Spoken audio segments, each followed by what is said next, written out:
내 이름은 기묘자라, 그렇게 이름하고 있어요. 신비하고도 기묘한 역사를 삼손을 통해 이루고 갈 것이라는 거지. Beyond understanding. 하나님의 사랑이 얼마나 크고 놀라운지, 우리 인간의 이해의 폭을 훨씬 뛰어넘는 저 넘어 있는 Beyond understanding이라는 것이죠. 버리지 아니하시고 포기하지 않으시고 끝까지 참아주셔서 마지막까지 구원의 반열로 나를 인도하는 Beyond understanding.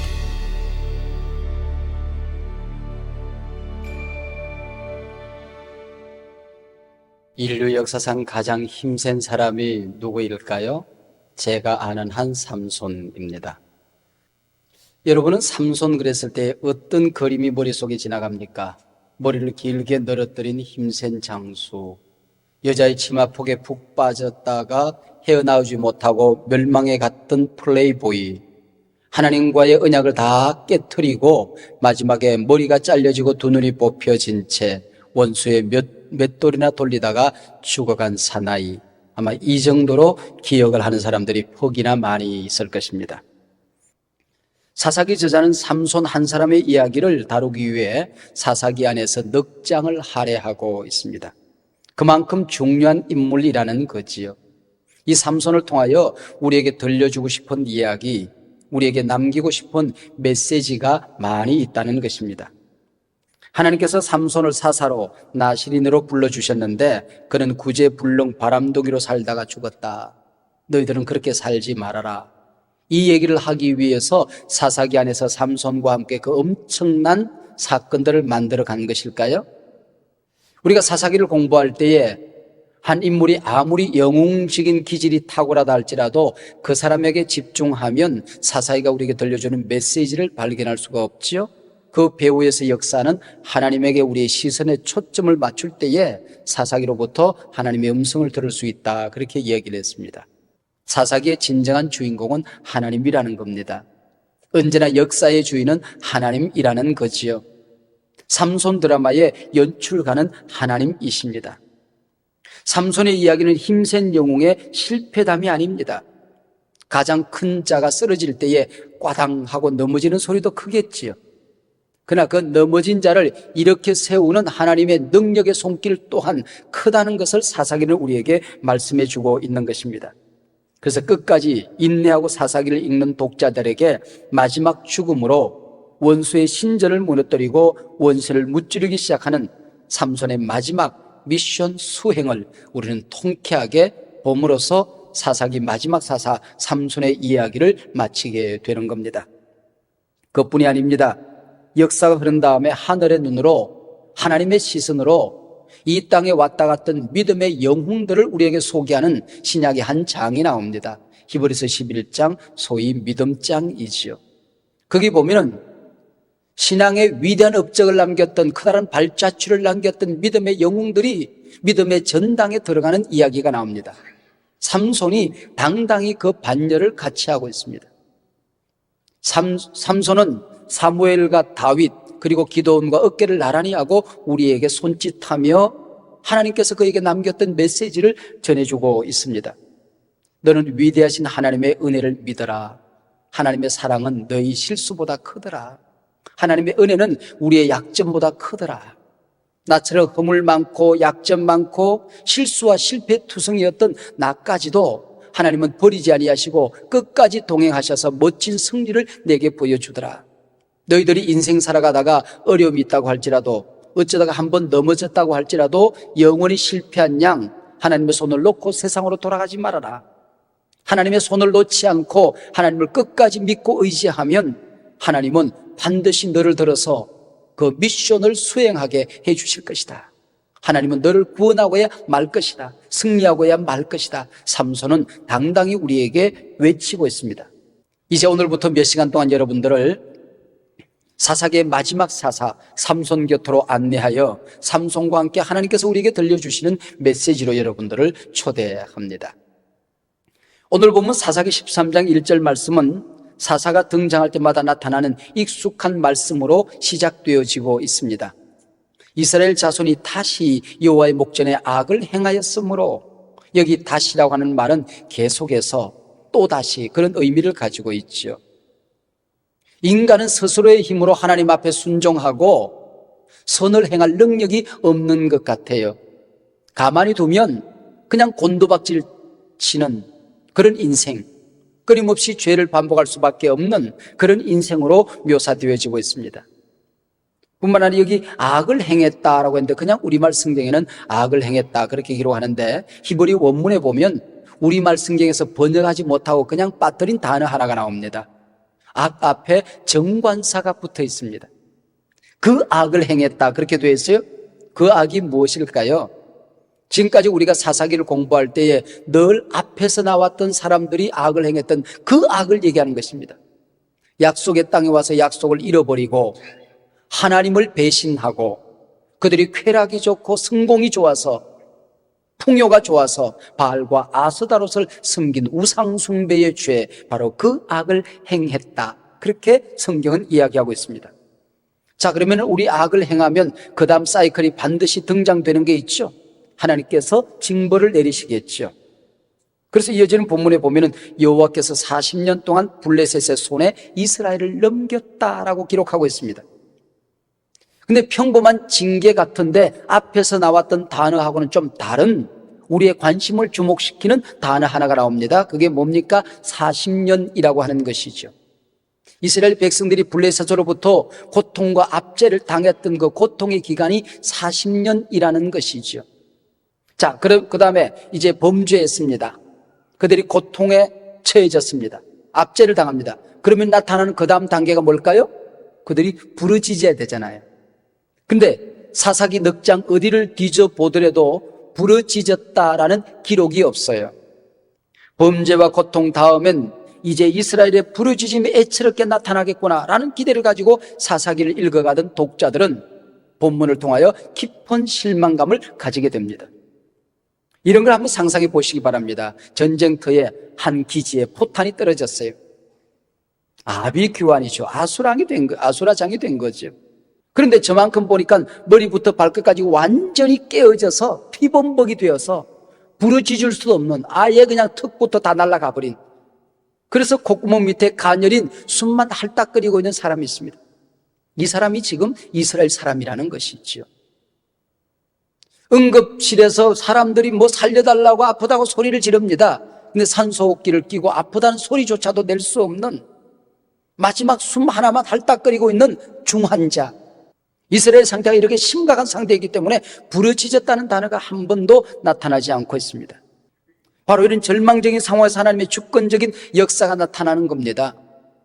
여러분, 우리가 어떻게 구원받았는가를 한번 상상해 보십시다. 생각해 보십시다. 인간은 완전 부패, 전적으로 타락했습니다. 인간이 하나님을 찾아다닐 수가 없어요. 하나님께 부르짖을 수가 없어요. 여러분 가운데 구원받기 전에 하나님 구원이 어디 있어요? 날 좀 구원해 주세요. 하나님께 부르짖다가 하나님 만난 사람 있나요? 죽은 줄도 모르고 이 세상 한복판에 널브러져 있을 때에 누군가를 통하여 나를 하나님 앞으로 인도해서 내가 구원받고 하나님의 자녀가 된 것 아닙니까? 그래서 삼손의 이야기는 나의 이야기요, 지금 이스라엘의 이 비참한 상황은 오늘 나의 상황이라는 겁니다. 바로 이런 시대에 이런 절망적인 상황에서 하나님의 강력한 역사가 나타납니다. 하나님의 무조건적인 은총을 보여주기 위해 등장하는 사사가 삼손입니다. 이스라엘 백성들 중에서 군대를 모아 블레셋을 대적할 수 있는 쓸만한 인물이 하나도 없어요. 지금까지 사사는 우리 원수들을 무찌릅시다 하고 군대를 모으면 군대들이 그래도 몇만씩 모여들었어요. 근데 지금 삼손 시대는 군대를 모을 수 없는 비참한 상태입니다. 뿐만 아니라 오히려 하나님의 구원자 삼손을 유다 지파 사람들은 꽁꽁 묶어서 잡아가지고는 블레셋 사람에게 갖다 바칠 지경입니다. 한 놈도 쓸 놈이 없는 시대였다는 것입니다. 군사로 한 명을 쓸 수 없는 시대가 이 삼손 시대였다는 것이죠. 그래서 하나님께서는 군인들과 함께 싸우는 사사가 아니라 혼자서 독불장군처럼 싸우는 고독한 사사로 삼손을 지금 선택하고 있는 것입니다. 그래서 성경에서 삼손은 한 번도 군대를 이끌고 싸우지 않습니다. 지금 이스라엘 백성들은 이방의 압제 속에서 고통을 당하면서도 아픈 줄도 모르고 부끄러운 줄도 모릅니다. 약속의 땅이 짓밟혀져 있음에도 불구하고 민족의 시간이 송두리째 발표했음에도 불구하고 창피한 줄도 모르는 인간들이 지금 이 삼손 시대의 백성이었다는 것이죠. 하나님의 백성이 어쩌다 이 모양 이 꼴이 되었느냐고 떠드는 사람들이 부르짖을 만도 한데 부르짖는 사람이 한 사람도 없었습니다. 자, 이제 구원자가 나타나면 네 번째 마지막 사이클이 뭡니까? 하나님께서 평온한 나날을 주셨다. 샬롬의 기록이 나와야 되는데 지금 삼손 시대는 이 샬롬의 기록이 한 번도 등장하지 않습니다. 하나님께서 약속해 주신 안식의 땅에 들어와서 안식을 누리지 못하는 백성으로 그냥 버려져 있었습니다. 이 절망의 시대, 절망의 땅에서 이스라엘의 부르짖음도 들리지 아니할 때에 하나님은 한 구원자를 준비하기 시작합니다. 그게 2절입니다. 소라 땅의 단 지파의 가족 중에 마노아라 이름하는 자가 있더라. 여기 마노아, 삼손의 아버지 이름입니다. 이 사람의 직업이 뭔지, 나이는 몇 살이나 되었는지, 형제는 얼마나 되었는지 이 사사기 저자는 아무런 관심이 없어요. 근데 마노아라는 이름에 집착을 가지고 관심을 가집니다. 마노아가 있었는데 이런 말이 아니고 마노아라 이름하는 자가 있었다. 마노아의 이름이 무엇이길래 도대체 이토록 집착을 한다는 얘기입니까? 우리가 조금 전에 성경 본문 읽었죠. 25절까지 있는 본문 13장에서 마노아라는 단어가 원문에 17번이나 등장하고 있습니다. 사람이나 이름 하나가. 뭐 대명사로 우리말로 번역하기도 합니다만은 원문에는 그런 게 없어요. 문맥상에 좀 이렇게 건너뛰어 넘어갈 만도 한데 고집스럽게 마노아를 반복해서 외치고 있습니다. 마노아라는 이름 속에 뭔가 의미가 있다는 얘기입니다. 마노아는 노아와 관련되어져서 마노아란 뜻은 안식, 평안, 휴식 이런 의미를 가지고 있는 것이죠. 이스라엘 땅에 전혀 안식이 없는 이 시대에 하나님께서 안식을 선포하기 위해 준비해 놓은 마노아라는 한 사람을 통하여 이런 얘기입니다. 그리고 이 집안에는 아기를 낳지 못했어요. 여호와의 사자가 뭐라고 얘기하는 거예요? 네가 임신하지 못했다. 아니 본래부터 너는 임신하지 못했다. 불임의 가정을 지금 드러내고 있습니다. 덜추어내고 있습니다. 그래서 성경 주경가들은 이 불임의 땅 이스라엘을 유비하고 있는 대표적인 한 집이 바로 마노아의 집이었다. 그렇게 이야기를 하고 있습니다. 고대 이스라엘에서 임신하지 못했다고 하는 얘기는 하나님으로부터 버림받은 것입니다. 아브라함으로부터 물려받은 신앙을 자손들에게 생산하고 재생산하고 생명을 이어가야 되는데 생명의 생산이 끝나버린, 재생산이 끝나버린 불임의 땅, 신앙의 대를 이어가기가 끝장나버린, 믿음의 축복이 대를 이어가지 못하는, 약속의 대가 끊어져 버린 절망과 바로 이 낙심의 땅이 이스라엘 불임의 땅이었다는 것이죠. 그때 하나님께서 찾아오셔서 네가 임신하여 이제 아들을 낳을 것이다. 싹 하나 나지 못하는 메마른 사막터에 이제 싹 하나를 틔우기 시작한 것입니다. 바로 그 인물이 삼손이라는 인물이죠. 대부분 사사들의 이야기는 그들의 이름을 떨치기 시작할 때부터 기록이 되어집니다. 그런데 삼손의 이야기는 하나님의 사자가 삼손의 잉태를 알리는 수태고지부터 성경에 기록되어져 있습니다. 성경의 수태고지가 알려지는 인물은 그렇게 몇 안 됩니다. 그것은 간단한 얘기도 아니고 흔한 얘기도 아닙니다. 수태고지는 하나님의 백성이 영적으로 최악의 상태에 빠져 있을 때에 하나님의 강권적인 간섭으로 나타나는 사건으로 이해가 되어졌습니다. 수태고지는 불임의 여성에게 나타난 하나님의 위로와 축복이었습니다. 이 수태고지는 100% 하나님의 능력으로 너희를 구원한다는 선언으로 받아들여졌습니다. 세례요한의 어머니 엘리사벳이 할머니예요. 할머니가 무슨 아기를 낳겠어요? 그래서 하나님의 천사가 와서 할머니 너가 임신하게 될 것이다. 수태고지가 주어집니다. 그리고 처녀 마리아가 동정녀로 있을 때에 천사가 나타나서 성녀로 네가 잉태하게 될 것이다. 수태고지가 주어집니다. 오늘 본문에서 마노아의 아내 무명의 여인입니다. 이름도 나타나지 않습니다. 이 여인에게 여호와의 사자가 네가 이제 아이를 갖게 될 것이다. 수태고지가 주어집니다. 이렇게 하여 태어난 아이의 이름이 삼손이라는 이름이죠.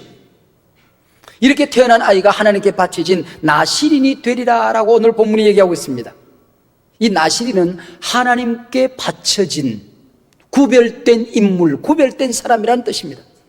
성경적으로 보면 나실인이 지켜야 될 몇 가지 규정이 나옵니다. 첫 번째는 포도주나 독주를 가까이 하면 안 됩니다.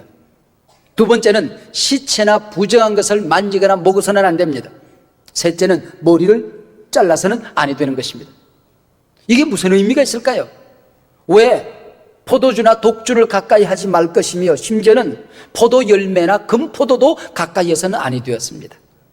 에베소서 5장 18절에 보면 술 취하지 말라, 이는 방탕한 것이니 오직 성령의 충만을 받으라 하는 말씀이 나오죠. 왜 술 취하는 것과 성령 충만 받는 것이 같이 따라서 붙어 나올까요? 뭔가 공통점이 있다는 얘기죠. 여러분, 술로 충만해 보셨습니까? 그러면 술을 실컷 먹고 술로 충만해지면 이게 흘러 넘친다는 얘기가 아니고 컨트롤 타워가 망가집니다. 내 이성과 정상적인 판단이 나를 장악하는 것이 아니라 술이 나를 장악하기 시작합니다. 이게 충만입니다. 성령 충만한다는 얘기는 성령이 흘러 넘친다는 얘기가 아니라 성령이 나를 장악하는 상태를 얘기하는 것입니다. 성령이 나를 완전히 붙들어서 나를 지배하는 상태, 이것을 성령 충만이라고 하는 것이죠. 나실이는 하나님께서 온전히 장악하여 썩이로 작정한 인물이라는 겁니다. 그렇기 때문에 하나님 외에 무엇이 이 사람을 장악하면 안 됩니다. 그래서 술 비슷한 거, 술을 만들 수 있는 재료인 포도 자체도 가까이 가지 마라, 그런 얘기예요. 왜 시체를 만지면 안 되었습니까? 왜 부정한 것을 만지면 안 되었습니까? 먹으면 안 되었습니까?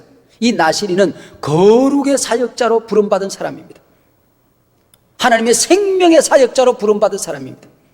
죽음의 땅에 생명을 전하고 더러워진 땅에 거룩을 선포하기 위해서 하나님이 얼마나 거룩한 분인가를 드러내기 위해서 부름받은 존재가 나실이에요. 그래서 시체를 가까이 가면 안 되는 겁니다. 아버지가 죽어도 장례를 치를 수가 없었습니다. 머리를 깎지 말라는 겁니다.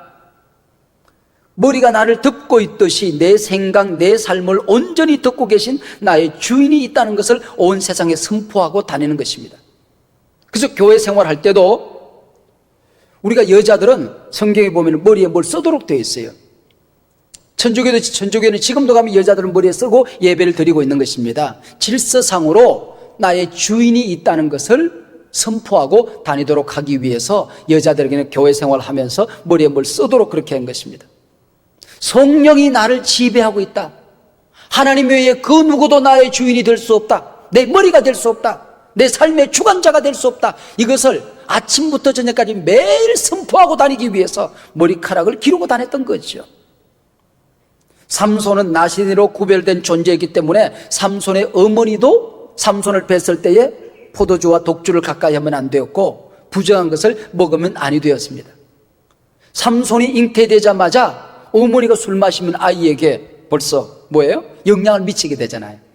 더러운 것을 먹게 되면 더러움이 이 아이에게 전달되어지잖아요. 그렇기 때문에 잉태되는 순간부터 죽을 때까지 나실인으로 하나님이 쓰실 것이다, 그 얘기죠. 이어지는 5절 말씀에 보면 퍽이나 재미있는 말씀이 따라 붙고 있어요. 이 아이를 통하여 블레셋을 구원하리라 그래야 되는데, 구원하게 될 것이다 그래야 되는데 구원하기 시작하리라 그렇게 얘기하고 있습니다. 언제부터? 그가 잉태되는 이 순간부터 죽을 때까지 블레셋을 구원해야 되는데 구원하기 시작하리라 그렇게 얘기하고 있어요.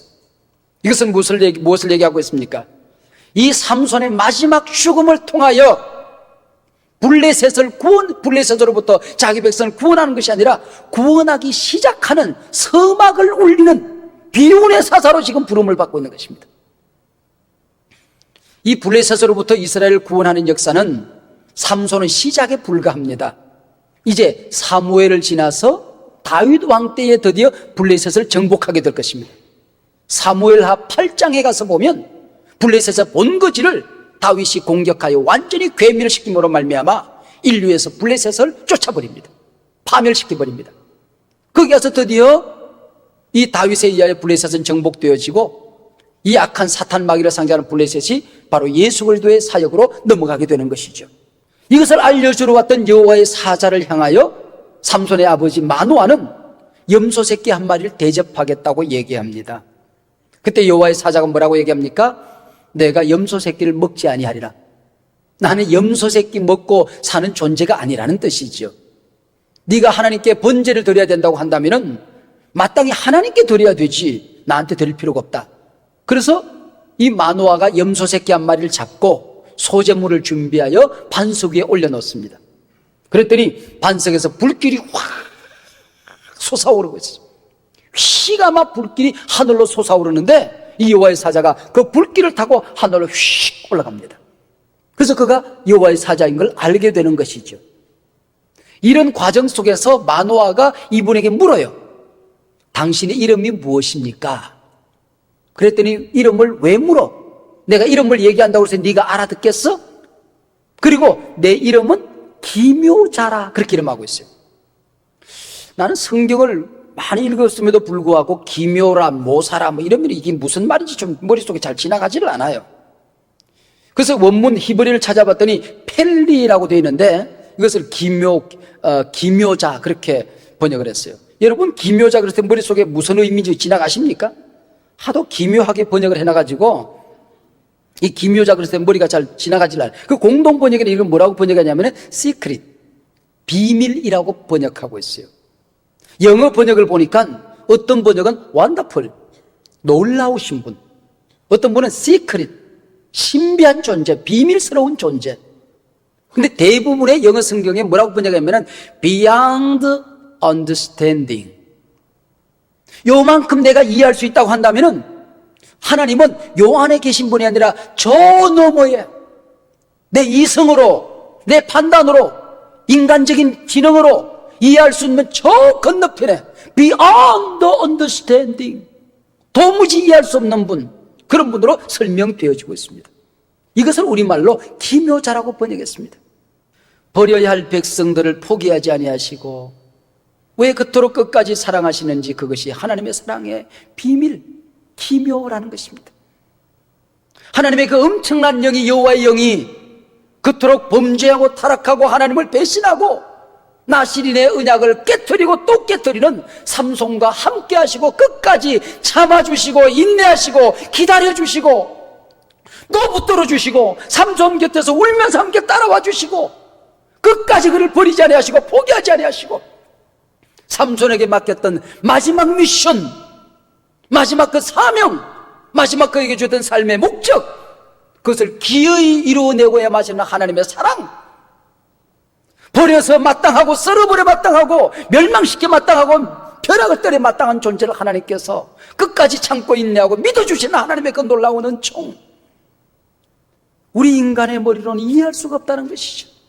Beyond understanding, 이것을 우리에게 보여주는 사사가 삼손이라는 것입니다.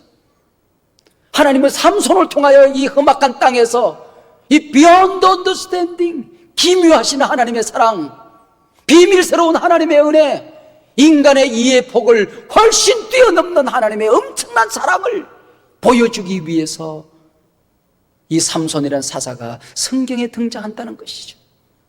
그 사랑이 아니고서는 내가 구원받을 수 있는 길이 없겠기에, 그 사랑이 아니고서는 인류가 살아날 길이 없겠기에, 그 은혜가 아니고서는 당신이 하나님의 자녀로서 승리하고 일어설 수 있는 어떤 근거도 없기 때문에 하나님이 또 용서해 주시고 또 기다려 주시고 또 인내해 주시고 또 참아 주시고 또 품어 주시고 또 함께 하시고, 하나님의 사랑이 아니고서는 도무지 내가 살아갈 수 있는, 이 땅에 존재할 수 있는 어떤 근거도 없겠기에 기묘자로서 하나님은 우리를 찾아오시는 것입니다. 아, 하나님의 은혜로 있을 데 없는지, 왜 구속하여 주는지 난 알 수 없도다. Beyond understanding, 난 알 수 없도다.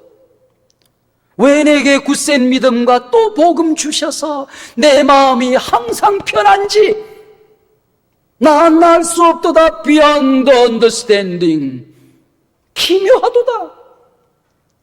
왜 내게 성령 주셔서 내 마음 감동해 주 예수 믿게 하는지 난 알 수 없도다. Beyond understanding, 기묘다, 기묘로다.